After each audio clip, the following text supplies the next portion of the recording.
Alhamdulillah wa syukurillah la haula wa la quwata illa billah.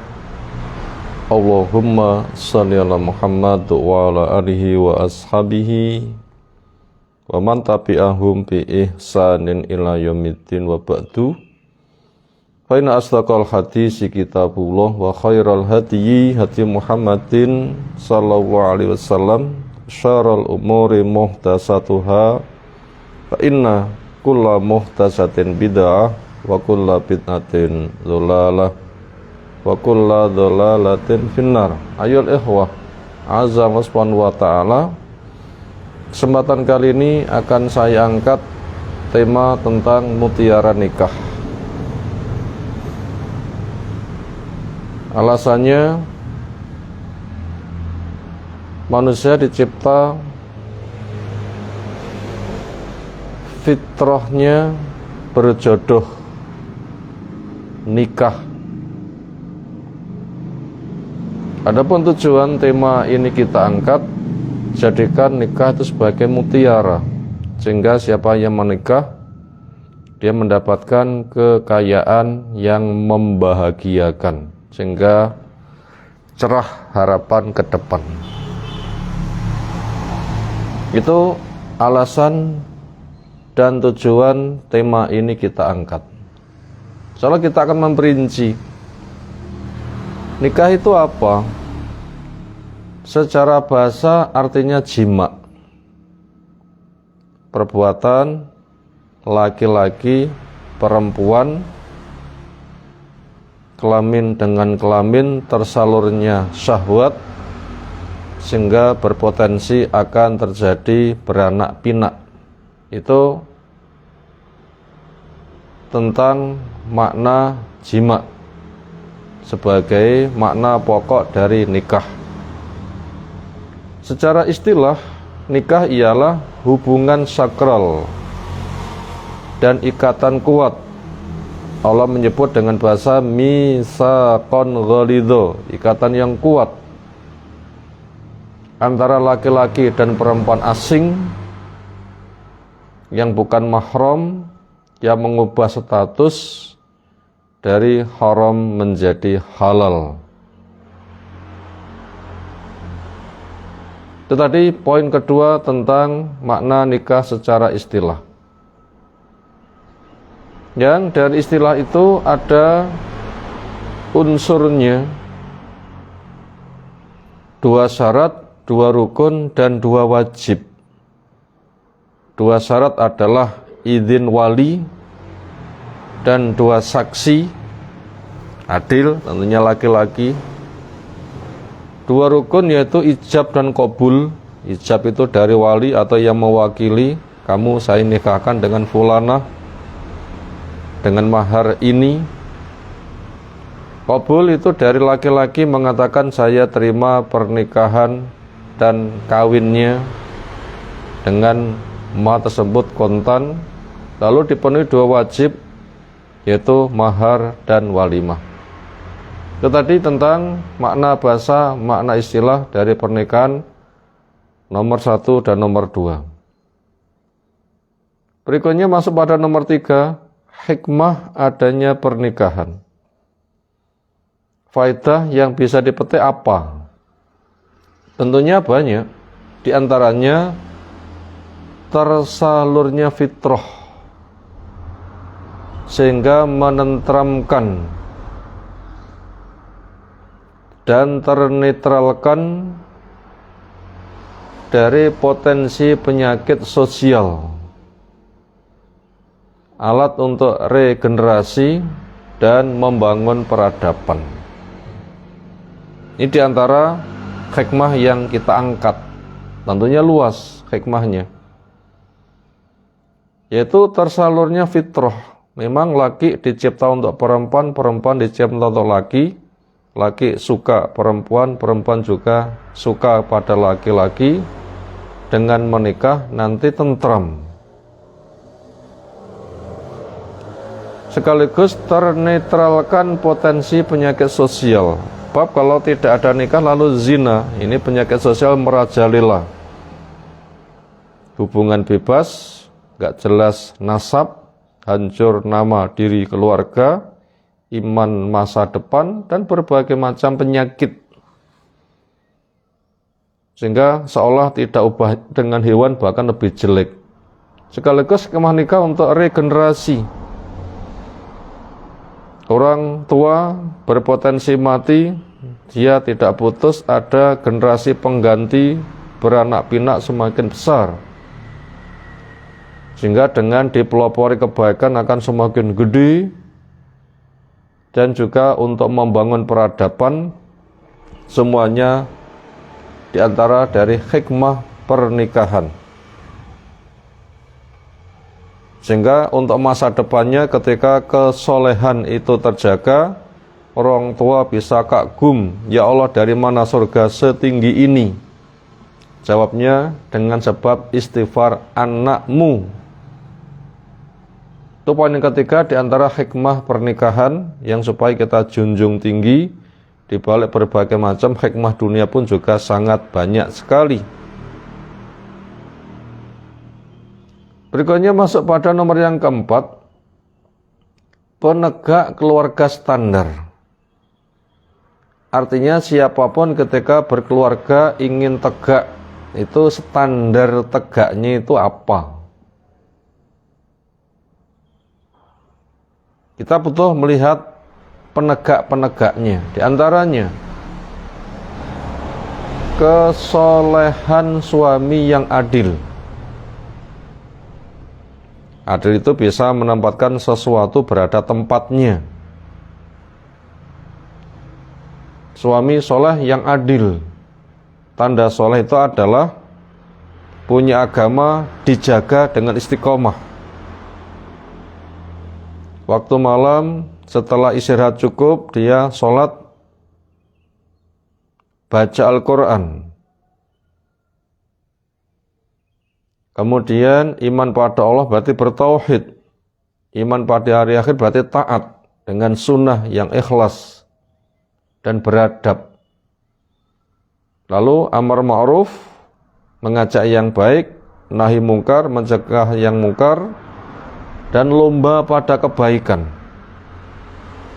Jangankan yang wajib dikerjakan, sunnah seperti wajib. Jangankan haram ditinggalkan, makruh seperti haram.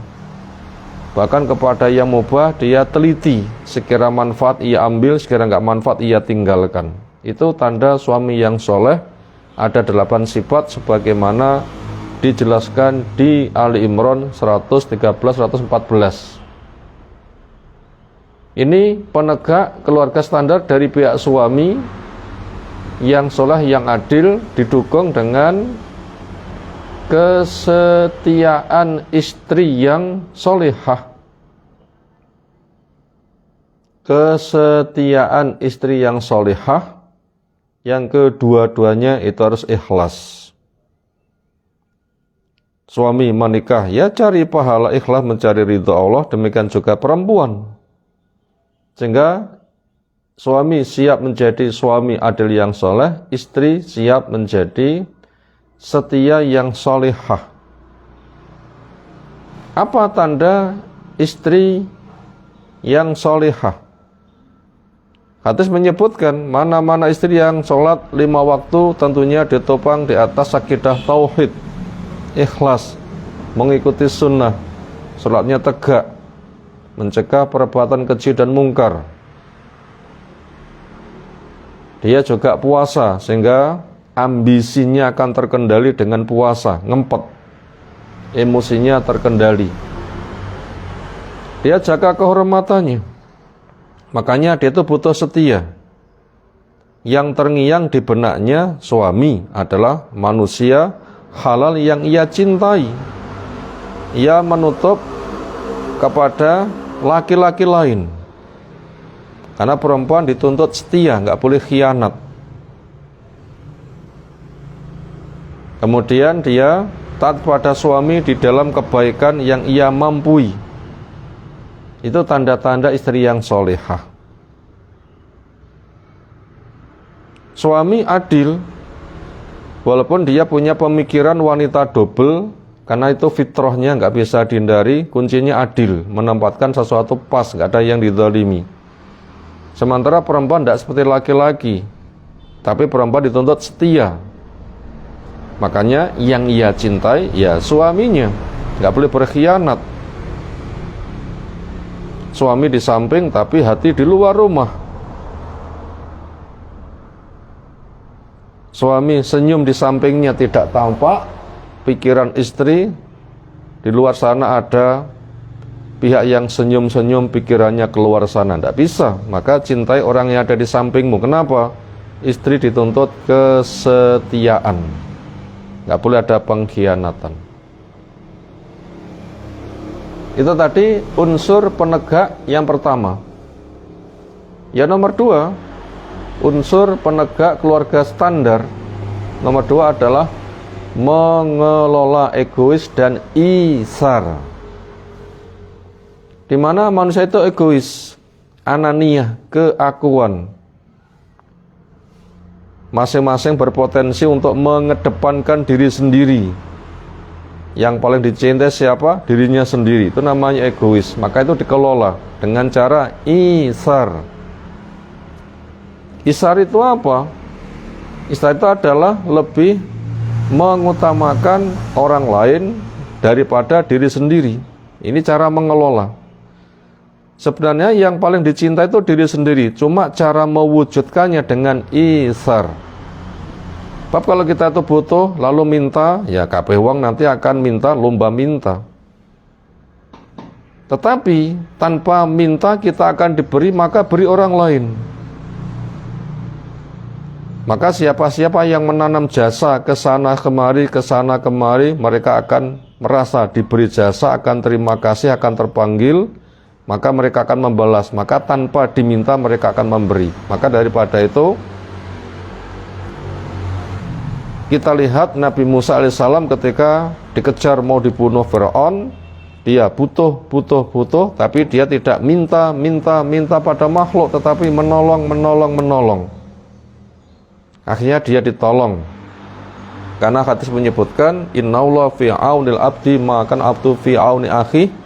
Allah menolong hambanya selagi hamba mau membantu menolong kepada saudaranya. Itu namanya isar. Lalu bagaimana bentuk isarnya suami? Yaitu mengedepankan kepeloporan, melaksanakan kewajiban. Ini isarnya suami, lebih mengutamakan orang lain, yaitu pada istrinya. Mengedepankan peloporan. Saya mempelopori untuk melaksanakan kewajiban. Apa hak istriku. Itu jadi kewajibanmu, maka wujudkan dengan sebaik mungkin. Jangan banyak menuntut. Minta itu pada Allah, kepada makhluk beri. Ini cara mengelola. Mereka nanti akan merasa diberi jasa, akan membalas tanpa diminta. Semisal Ibnu Abbas mengatakan, inni uhibbu an atazayyana limrati kama uhibbu an tatazayyana li. Saya suka berdandan untuk istriku sebagaimana saya suka dia berdandan untuk saya. Maka supaya istrinya berdandan, jangan diperintahkan, tetapi pelopori berdandan. Tanya, dik saya sudah ganteng atau belum, menyenangkan atau belum. Itu nanti bisa mengetuk jiwa. Itulah pesan Nabi SAW, khairukum li ahli, wa ana khairukum li ahli.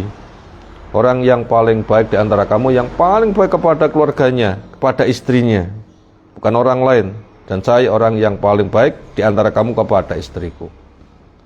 Itu tadi cara mengelola egois dengan ithar dari pihak suami. Sekarang istri pun juga punya sifat egois, maka kelola dengan ithar, lebih mengutamakan orang lain, lebih utamakan suamimu. Yaitu menjadikan suami yang soleh sebagai jembatan masuk surga. Menjadikan suami yang soleh jembatan masuk surga. Taat pada yang ma'ruf, jadi hiasan yang terbaik, qanaah dan syukur Ini dari pihak istri. Istri mengelola egois dengan ithar, lebih mengutamakan orang lain, yaitu suaminya. Tidak banyak menuntut hak itu diminta pada Allah Ta'ala. Bagaimana bentuk istri mengutamakan suami untuk mengelola egoisnya? Yaitu jadikanlah suamimu yang soleh. Soleh sudah kita sebutkan tanda-tanda di atas. Jadikan suamimu yang soleh jembatan masuk surga. Karena seolah suami itu punya sebab besar untuk menjadi sebab surganya istri atau menjadi sebab nerakanya istri. Maka upayakan jadi jembatan surgamu. Maka untuk itu taati semampumu pada yang ma'ruf. Jangan ditolak. Kemudian jadikanlah hiasan terbaik, karena ad-dunya mata wa khairu mata'iyya al-mar'atu as-salihah. Dunia itu perhiasan, dan perhiasan yang paling indah itu wanita yang solihah. Dipandang, menyenangkan, diperintah, taat, membantu suami di dalam kebaikan. Sekaligus dia sebagai wanita qanaah, neriman nompo opo enake, enggak menuntut lebih. Kemudian syukur diberikan suami yang soleh.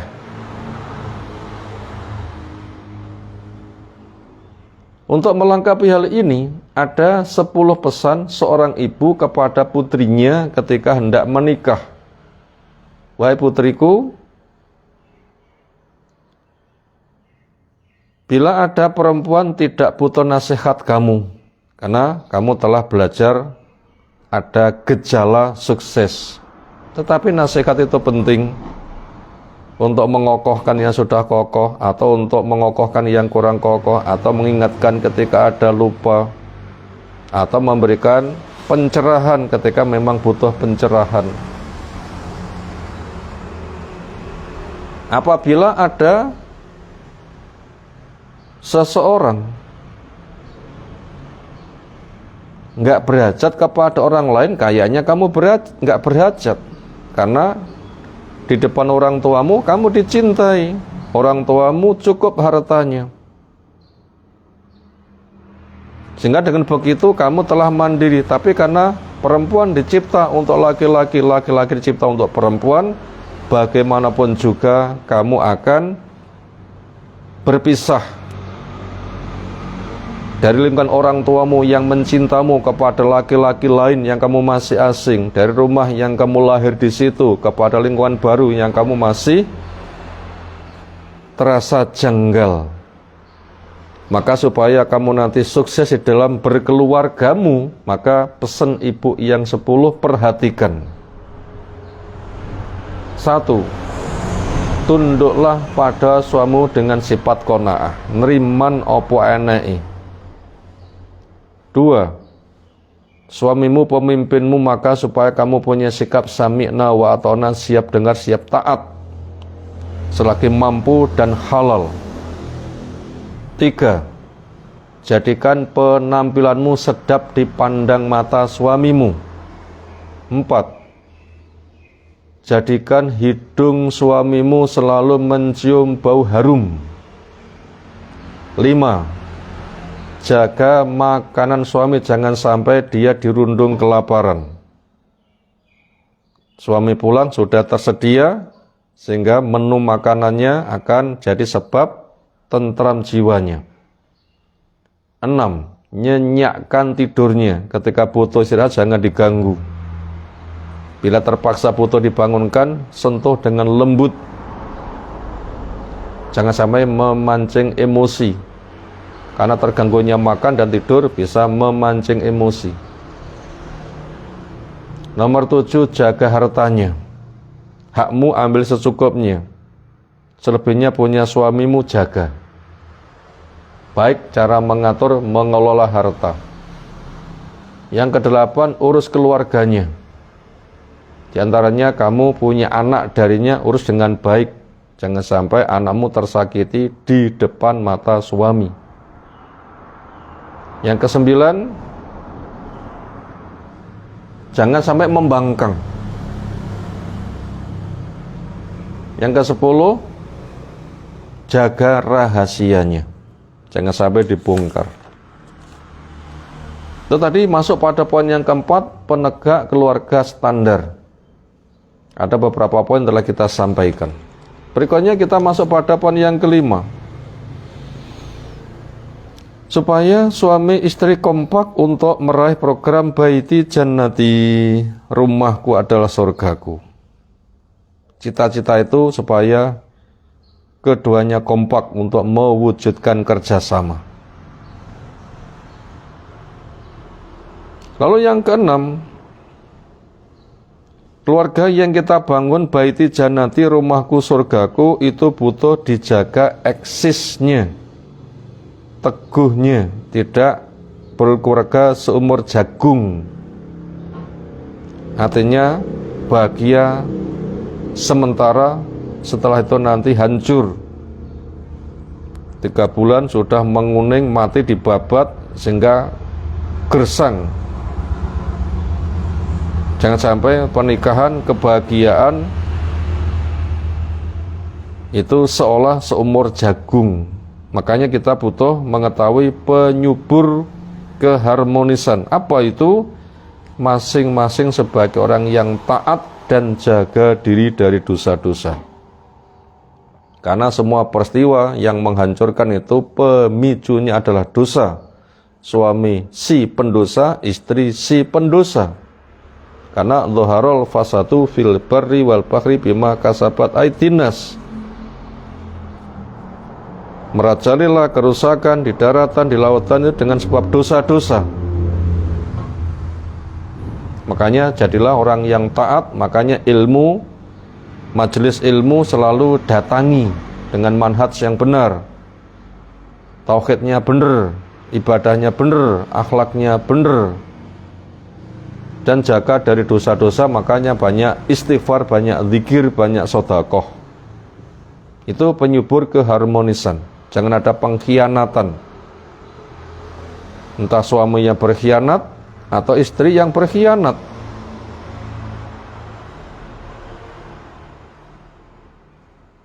Upayakan suami teringat, keluargaku yang saya pulang nanti bahagia.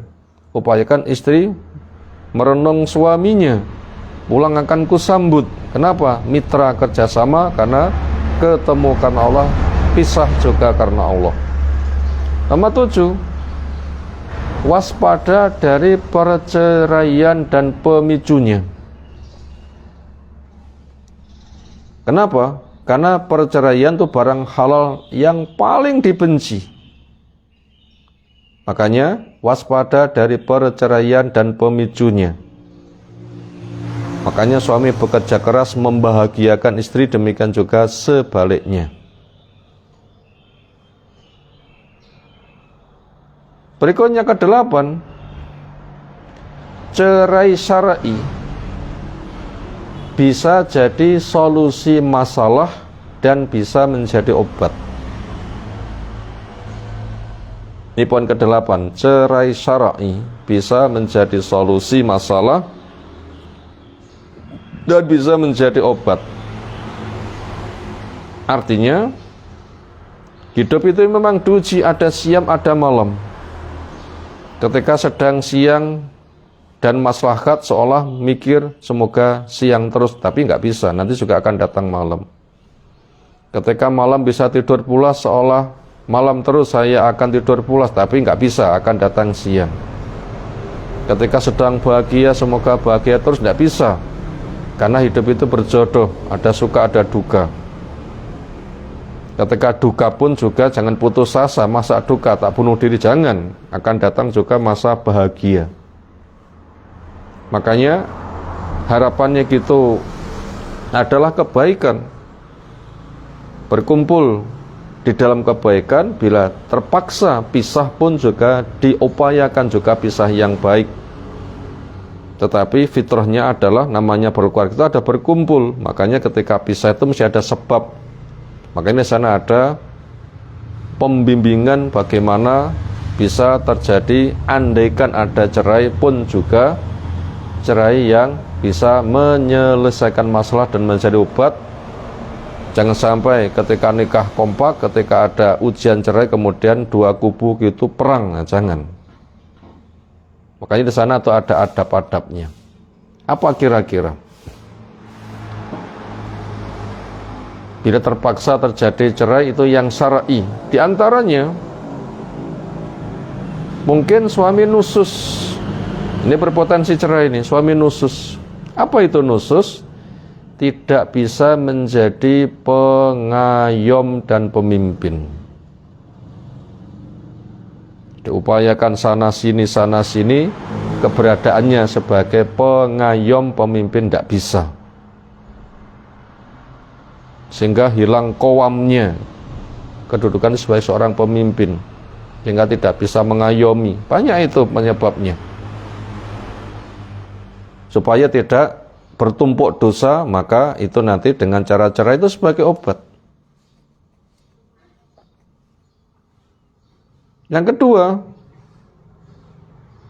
potensi adanya cerai, yaitu istri yang nusus. Gimana itu? Tidak bisa menjadi perhiasan dan menjadi sebab penenteram. Setelah diusahakan, dibenahi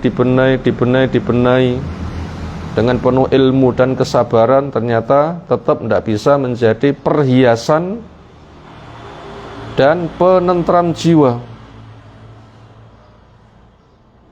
Di antaranya dia tidak syukur, terus berkeluh kesah, tidak qanaah, tidak neriman. Makanya istri Nabi Ismail ketika tidak syukur, tidak qanaah, ya terpaksa harus lepas ketika nggak bisa dibenahi.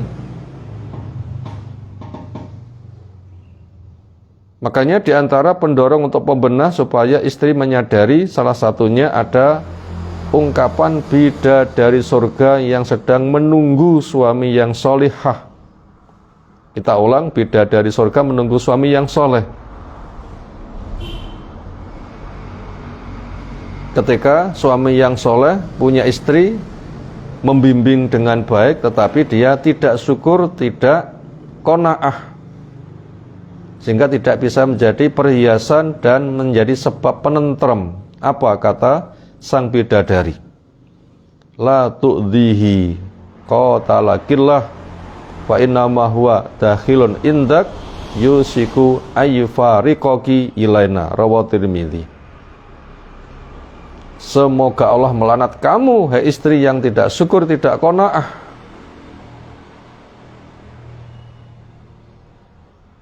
Karena kamu menyakiti dia, suamimu yang soleh. Dia berada pada pelukanmu, tapi enggak kamu syukuri, tapi kamu sakiti.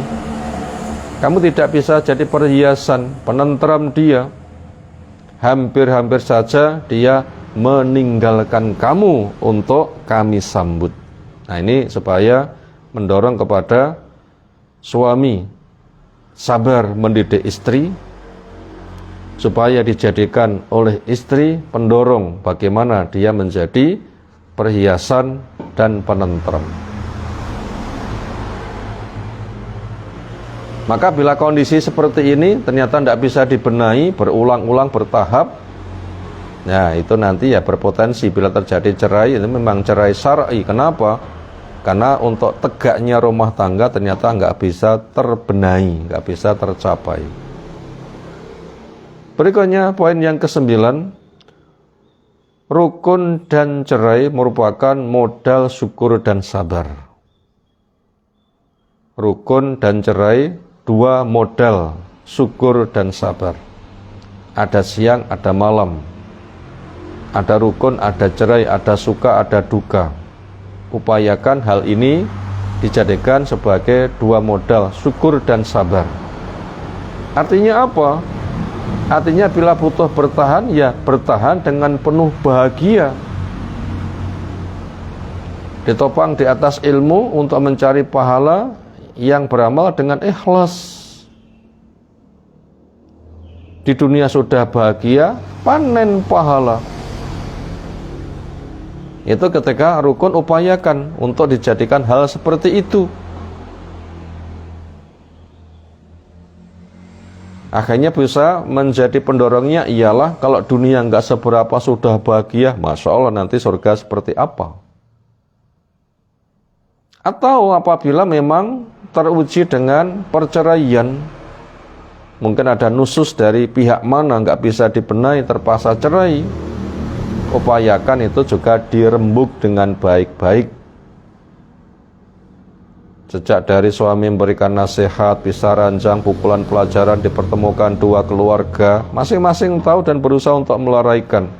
Ketika nggak bisa diobati, nususnya suami maupun nususnya istri, maka cerai pun juga untuk menghilangkan dosa-dosa. Karena ketika Nabi Ismail melepaskan istrinya, ya supaya sih nggak bertambah dosa, karena nggak syukur, nggak bisa qanaah. Atau seorang perempuan khulu, gugat cerai kepada suaminya, dia mengatakan, saya tidak mencela suamiku agama akhlak, tapi cuma saya ketika bertahan nggak kuat, saya semakin tambah dosa. Maka terpaksa itu cerai. Nah, diupayakan itu semua dengan alasan yang baik. Demikian sekilas tentang tema penting yang butuh kita sampaikan. Sebagaimana alasan tujuan telah kita sampaikan, uraian pun juga telah kita perincikan. Semoga mutiara nikah yang sedang kita sampaikan pagi hari ini, Allah memberkahi ilmu kita semuanya, keluarga kita semuanya, sehingga semua kiprah yang kita kerjakan akan mendapatkan masa depan yang cerah. Wallahu suwab, walhamdulillahirabbil alamin. Subhanakallahumma bihamdika, asyhadu an la ilaha illa anta, astaghfiruka wa atubu ilaik. Assalamualaikum warahmatullahi wabarakatuh.